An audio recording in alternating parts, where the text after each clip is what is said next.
هيكون معي اليوم جهاز واي 9 برايم 2019 بحاجة إلى تغيير الكاميرا الأمامية والشاشة وتركيب زجاج للكاميرا الخلفية المزدوجة أو تركيب العدسة للكاميرا الخلفية. خليكم معي لنشوف كيف راح نفك الجهاز ونغير الكاميرا الأمامية، لأنه تغييرها شوي معقد وبحاجة لدقة شوي ولحتى نركز بالموضوع. راح نحط الجهاز على التسخين ونستنى لحتى تصير درجة الحرارة 100. طبعا أنا وقفت الفيديو ورجعت شغلته مرة جديدة بعد ما صارت درجة الحرارة 100. هو تقريبا بيتحمل بحدود ال5 دقايق. راح بلش فك الغطاء، وانتبه مشان ما اجرح الغطاء ولا اني اعمل له كسر. بعد ما فوتت الأداة الحادة راح فوت قطع البلاستيكية وبلش فك فيها شوي شوي عالداير بدون ما اذي شي جوات الجهاز. راح امشي فيها شوي شوي، وانتبه راح امشي بالسكينة شوي شوي.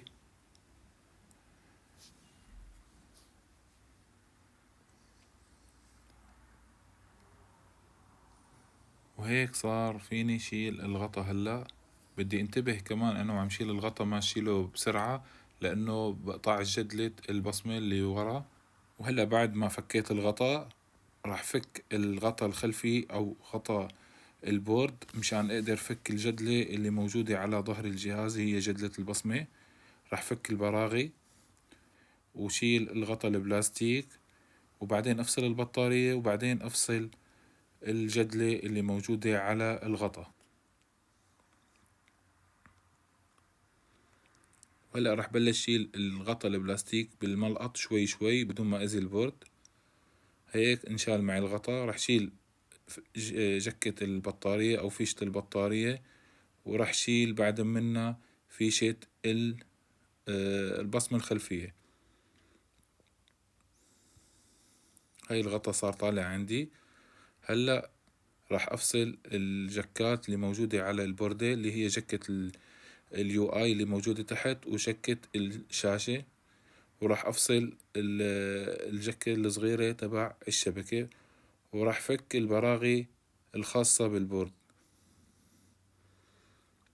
هاي الشفة الصغيرة اللي ضلت من البورد من الغطاء البلاستيكي، لأنه كان مكسور والجهاز كان ملزق بطريقة يعني كتير سيئة، فراح فكها لحالها. كانت مكسورة ما انكسرت معي. عندي هلأ الجهاز مفكوك الغطاء ومفكوك غطاء البورد الخلفي. راح شيل البطارية عن طريق هي اللزقة اللي لونها برتقالي. إذا شديتها راح تنشال البطارية معي بدون ما أعمل مشاكل بالبطارية وبدون ما أعمل أي شي يضر البطارية. هاي عندي هلا جدلة اليو اي وجدلة الشاشة.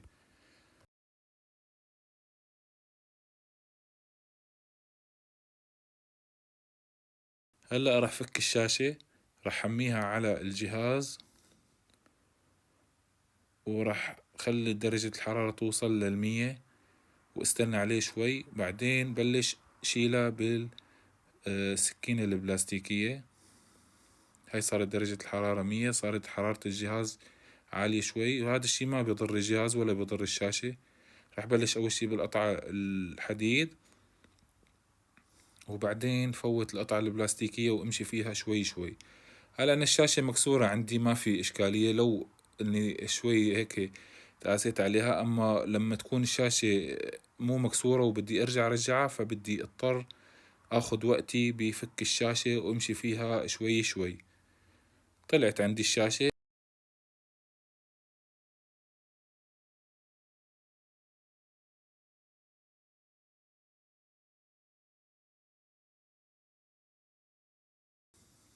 هاي الجهاز من الخلف تمام، وهي الجهاز من الأمام بدون شاشة.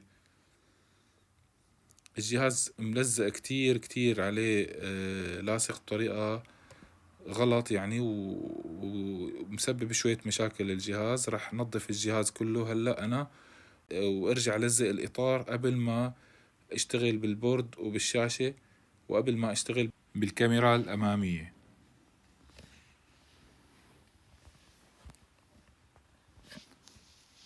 هاي الشاشة الجديدة، الشاشة اشتريتها شاشة أصلية المفروض تكون من شركة هواوي. شايفين هي الشاشة الجديدة. راح رجعها على الكيس وراح ارجيكم الكاميرا الأمامية. هاي الكاميرا الأمامية كمان كاميرا متحركة، مشان هيك عطلت، ولو كانت كاميرا ثابتة ما بتعطل. وهاي كمان عندي الزجاج اللي لازم يكون على الكاميرا الخلفية أو العدسة المزدوجة، كمان اشتريتها جديدة بس لزقتها عند الزلمة مشان لأنه الدبل فيس تبعها صغيرة ومشان ما تضيع، فحبيت لزقها عند الزلمة. راح بلش فك الكاميرا الأمامية الكاميرا المتحركة. شلت أول برغي وراح شيل الصاجة اللي محطوطة على الجدلة. هلأ هيك طلعت الجدلة معي، ولكن لازم فك البورد ولازم فك الموتور الخاص بالكاميرا، لأنه إذا ما فكيت الموتور ما راح تطلع معي الكاميرا وما راح تطلع معي السحابة اللي راكبة عليها الكاميرا. راح فك البراغي اللي موجودين فوق بالأعلى، وراح فك براغي البوردة.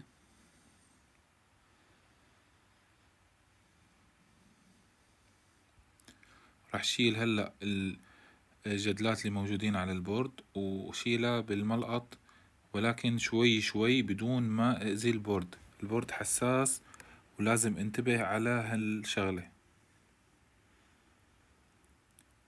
فهي جدلة اليو اي اللي تحت. وراح شيل هلأ درج السيم دبوس،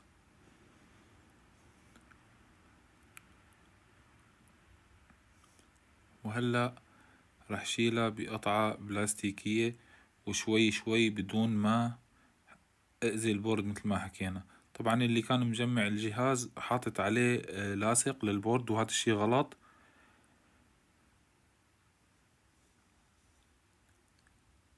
شايفين كيف راح يعذبني شوي بالفك، ولكن طلع الحمد لله. هلأ هيك طلع علي اني فك الموتور مشان اوصل للكاميرا.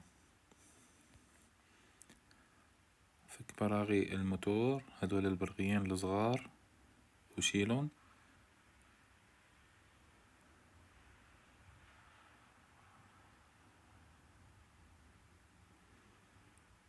هاي طلع الموتور من عندي.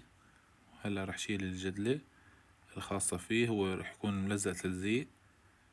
وهيك فكيت الموتور، ضل عندي السحابة اللي راكبة عليها الكاميرا.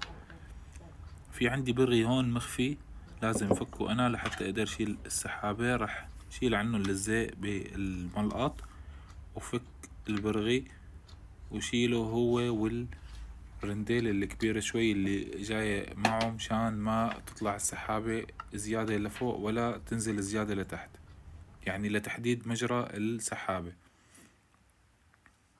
هاي شلت البرغي. هلأ بقدر اسحب الكاميرا للأعلى. هيك صارت عندي الكاميرا بإيدي، والكاميرا والهيكل تبعها. هلا لحتى فك الكاميرا لازم حمي الشاشة الصغيرة اللي عليها أو الزجاج الصغير اللي عليها شوي بالهيت جان، وبعدين بستعمل شفرة مشرط أو أي شفرة صغيرة حدين لحتى اقلع الإجازة عن الكاميرا، بس شوي شوي مثل ما حكينا مشان ما تنكسر.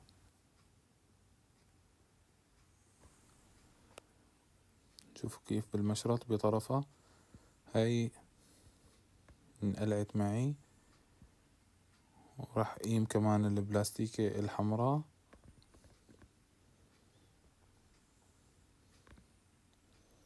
وهلأ راح طلع الكاميرا من قلب الحافظة تبعها أو من قلب الدرج. شايفين هاي الكاميرا. وهلأ راح أحط الكاميرا الجديدة اللي جبتها من السوق.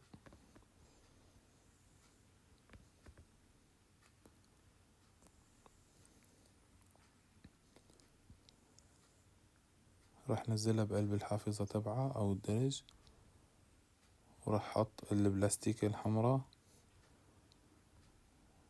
وراح أرجع الإزازة اللي كانت على وشها بس راح اظبط الدبل فيس اللي عليها وارجع لزقها.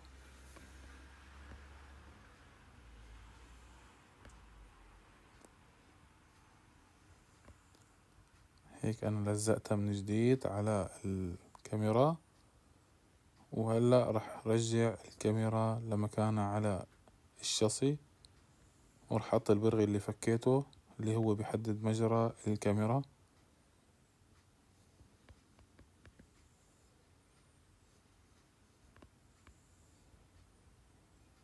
هي حطيت البرغي بمكانه بالملقط لانه شوي دقيق البرغي والرنديلة الكبيرة تبعه، وهيك الكاميرا صارت جاهزة.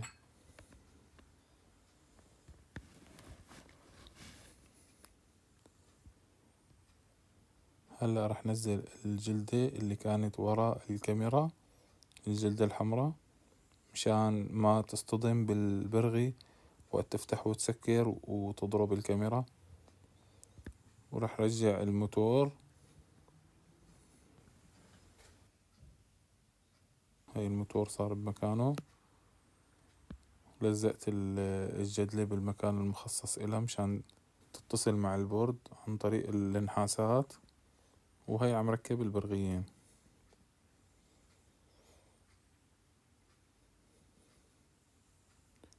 هاي البرغي كمان الثالث اللي ورا. هلا هيك الموتور جاهز 100%، وفيني هلا اني جمع البورد.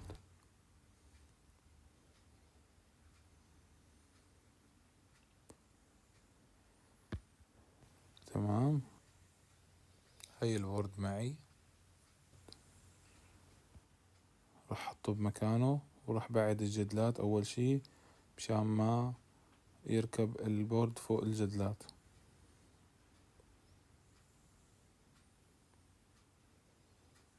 هيك صار البورد بمكانه، وراح ركب الهوائي تبع الشبكة.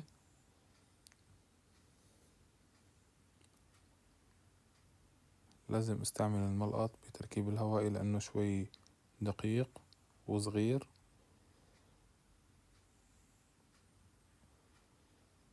تمام، هلا راح ركب جدلة الكاميرا الأمامية اللي أنا ركبتها من شوي، وجدلة اليو آي اللي تحت أو جدلة الشحن.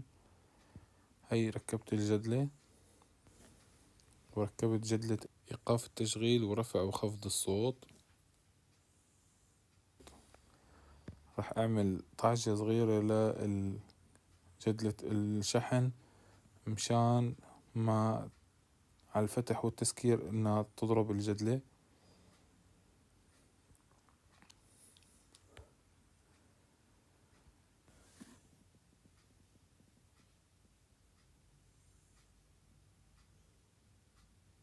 هيك الكاميرا صارت جاهزة، الكاميرا الأمامية.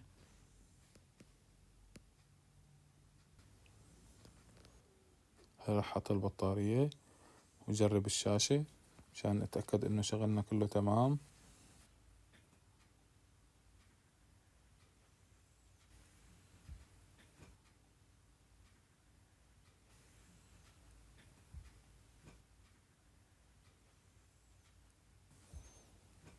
هاي شغلت الجهاز، جهاز بده شحن. راح أوصل الشاحن وأرجع أعطيه تشغيل.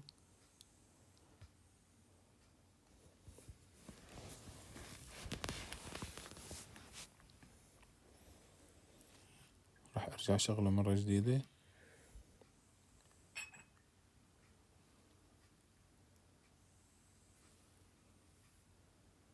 هاي الجهاز أقلع، طبعا ما فيني أجرب الكاميرا ولا فيني أجرب شي إلا إنه الشاشة شغالة والتاتش فيني المس عليه وحركه بإيدي، لأنه الهواوي ما بتقدر تفعل اختصارات على الشاشة مثل السامسونج. لازم تفتح الجهاز بالأخص أول مرة بعد التشغيل.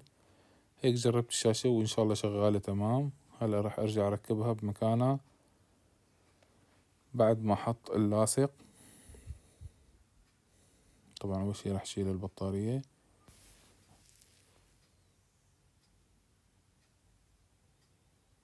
وحط الشاشة بمكانها اللي لازم تركب فيه. طبعا بعد ما حط اللاصق، أنا حطيت اللاصق ولازم هلأ ألزق الشاشة.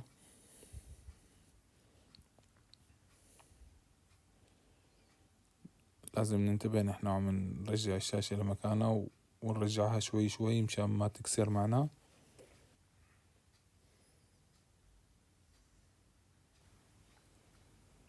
هي الشاشة صارت جاهزة بمكانها هلأ، ورح بلش ركب براغي البورد.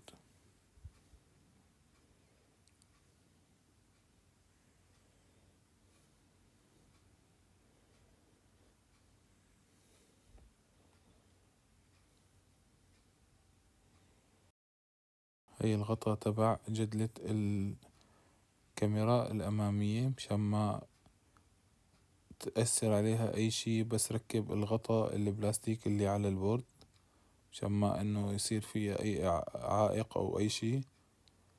هي عدلتها وصارت تمام 100%، وراح شد البرغي.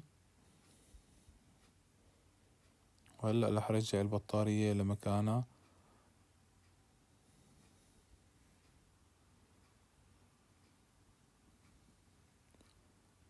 هلأ هيك الجهاز جاهز 100% بعد ما حطيت له المقامط لحتى يمسكوا الشاشة، وتركته شوية وقت لحتى ينشف.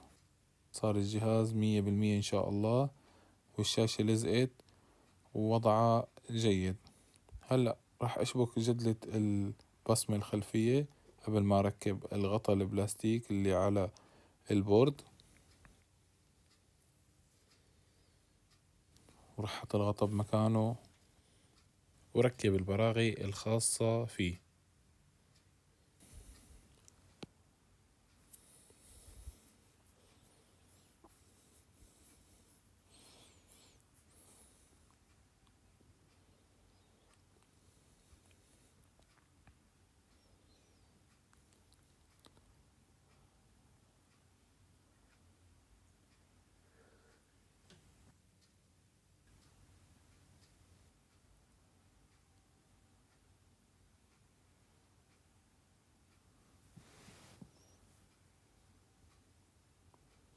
هي هيك صار الوضع تمام 100%، والبراغي ركبوا كلياتهم. طلع علي إني لزق الغطاء الخلفي على الجهاز ورجع درج السيم، وبكون الجهاز جاهز إن شاء الله.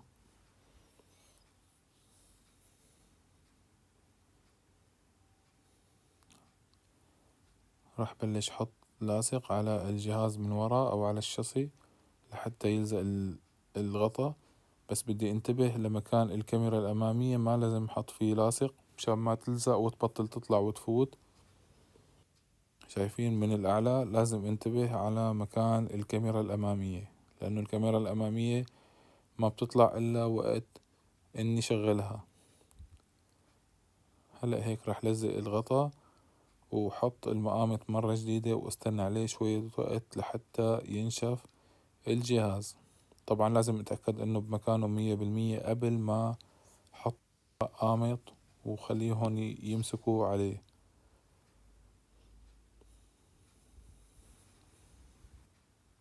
رجعت درج السيم وحطيت المقامط بالجنب التاني، وهيك الجهاز بإذن الله 100%.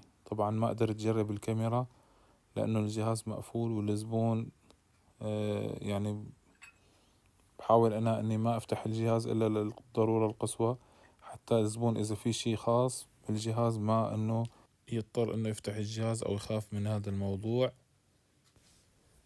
سامحونا على الإمكانيات البسيطة وعلى التصوير اللي شوية مبين إنه مو احترافي. هذا كان كل شي. إن شاء الله يكون الفيديو عجبكم، إن شاء الله تكونوا استفدتوا منه. بتمنى إنه ما تنسوا تعملوا لايك وتشتركوا بالقناة ليوصلكم كل جديد إن شاء الله. سبحانك اللهم وبحمدك، أشهد أن لا إله إلا أنت، أستغفرك وأتوب إليك.